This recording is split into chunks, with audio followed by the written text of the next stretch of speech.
આકાશવાણી ભુજ સમાચાર અશરફ નથવાણી વાંચે છે. નમસ્કાર. પ્રધાનમંત્રી નરેન્દ્ર મોદી આવતીકાલે 11 વાગે આકાશવાણી પરથી પ્રસારિત થનાર મન કી બાત કાર્યક્રમમાં વિવિધ વિષયો પર પોતાના વિચારો રજૂ કરશે. હિન્દીમાં મન કી બાતના પ્રસારણ બાદ ગુજરાતીમાં તેનો ભાવાનુવાદ પ્રસારિત કરાશે. આ કાર્યક્રમ આકાશવાણી અને દૂરદર્શનના સમગ્ર નેટવર્ક, આકાશવાણી ન્યૂઝ વેબસાઇટ અને news on AIR mobile application પર પ્રસારિત કરવામાં આવશે.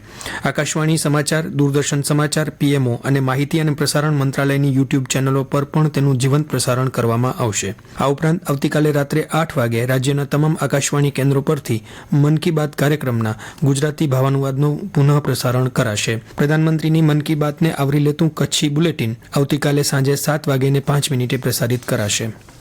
રાજ્યમાં સમાન નાગરિક સંહિતા સંદર્ભે રચાયેલી સમિતિના સભ્ય CL મીનાની ઉપસ્થિતિમાં આજે ભુજમાં કલેક્ટર કચેરી ખાતે બેઠક યોજવામાં આવી હતી.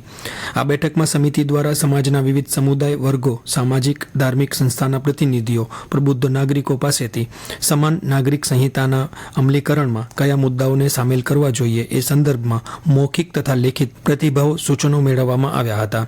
સમિતિના સભ્ય શ્રી મીનાએ ઉપસ્થિત સૌને UCC વિશે વિગતવાર સમજણ આપી હતી. તેમણે જણાવ્યું કે UCC ભારતીય સંસ્કૃતિ અને તમામ ધર્મ સંપ્રદાયો અને તેમાં જોવા મળતા રીત રિવાજોને પણ આદર આપે છે. આ પ્રસંગે જિલ્લાના ચૂંટાયેલા પ્રતિનિધિઓ ઉપરાંત અન્ય રાજકીય, સામાજિક, ધાર્મિક અગ્રણીઓ તેમજ ધાર્મિક સામાજિક સંસ્થાઓ, સમાજના વિવિધ વર્ગના પ્રતિનિધિઓ તથા પ્રબુદ્ધ નાગરિકોએ લગ્ન, છૂટાછેડા, ભરણપોષણ, મિલકતના અધિકારો, ધર્મ આધારિત કૌટુંબિક કાયદાઓ, વારસાના અધિકારોનું રક્ષણ જેવા વિષયો પર સમાન નાગરિક સંહિતા સમિતિ સમક્ષ પોતાના વિચારો રજૂ કર્યા હતા. ચાલુ નાણાકીય વર્ષના અંતિમ માર્ચ મહિનામાં વેરા વસૂલાત માટે જિલ્લાની તમામ નગરપાલિકાઓ અને ગાંધીધામ મહાનગરપાલિકામાં વેરા વસૂલાતનો ધમધમાટ જોવા મળી રહ્યો છે. ખાસ કરીને માર્ચ મહિનાના અંતના દિવસો છે ત્યારે રજાના દિવસોએ પણ કચેરી ચાલુ રાખીને રિકવરી કરવામાં આવી રહી છે. તે વચ્ચે ઈ-નગર વેબસાઇટનું છેલ્લા 3 દિવસ કરતાં વધુ સમયથી સતત સર્વર ડાઉન રહેતું હોવાના કારણે લોકોને હાલાકી ભોગવવી પડી રહી છે. લોકો ટેક્સ વિભાગની બારીએ વેરા ભરપાઈ કરવા આવે છે ત્યારે ઈ-નગરનું સર્વર વારંવાર બંધ થવાની ફરિયાદ ઉઠી રહી છે. આ અંગે ઉચ્ચ અધિકારીઓ ગાંધીનગર સુધી આ સમસ્યાને પહોંચાડીને તાત્કાલિક નિવેડો લાવે તેવી માંગ કરાઈ છે.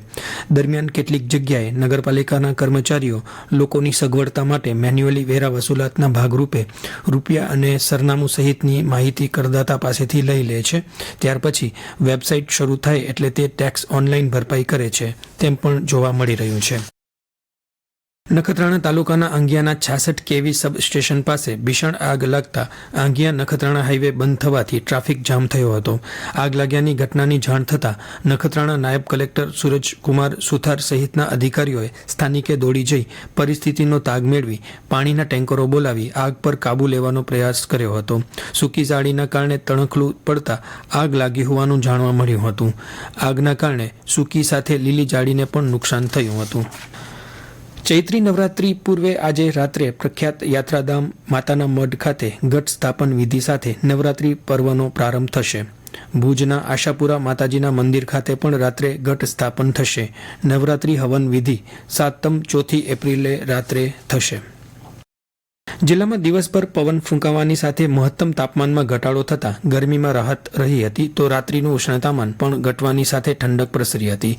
જોકે આગામી 5 દિવસમાં પારો ક્રમશઃ ઉપર ચડવાની સાથે ગરમી વધશે તેવું પૂર્વાનુમાન વ્યક્ત કરાયું છે.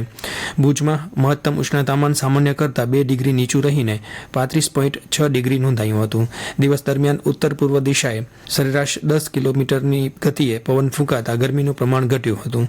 લઘુત્તમ તાપમાન 1.5 ડિગ્રી જેટલું નીચે સરકીને 20.6 ડિગ્રીએ પહોંચતા મોડી રાત્રે ઠંડક પ્રસરી હતી. નલિયામાં દિવસે ઉનાળો અને રાત્રે શિયાળો હોય તેવી બેવડી મોસમ અનુભવાઈ રહી છે. નલિયામાં ઊંચું ઉષ્ણતામાન 3 ડિગ્રી વધીને 35.5 ડિગ્રી થયું હતું. પરિણામે દિવસ સામાન્ય ગરમ બન્યો હતો જ્યારે લઘુત્તમ તાપમાન રાજ્યભરમાં સૌથી નીચું 15.5 ડિગ્રી રહેતા વહેલી સવારે શિયાળા જેવી ગુલાબી ઠંડીનો અનુભવ થયો હતો. તો પૂર્વ કચ્છમાં કંડલા એરપોર્ટ મથકે મહત્તમ ઉષ્ણતામાન 35.4 જ્યારે લઘુત્તમ 20.7 ડિગ્રી રહેવાની સાથે અહીં પણ ગરમીમાં રાહત વર્તાઈ હતી. ક્રિકેટ ઇન્ડિયન પ્રીમિયર લીગ IPLની 9મી મેચ આજે ગુજરાત ટાઇટન્સ અને મુંબઈ ઇન્ડિયન્સ વચ્ચે રમાશે. અમદાવાદના નરેન્દ્ર મોદી સ્ટેડિયમમાં રમાનારી આ મેચ સાંજે 7:30 વાગે શરૂ થશે. ગુજરાતની ટીમ શુભમન ગિલ અને મુંબઈની ટીમ હાર્દિક પંડ્યાના સુકાન પદ હેઠળ રમશે. આ સાથે સમાચાર બુલેટિન પૂરું થયું. નમસ્કાર.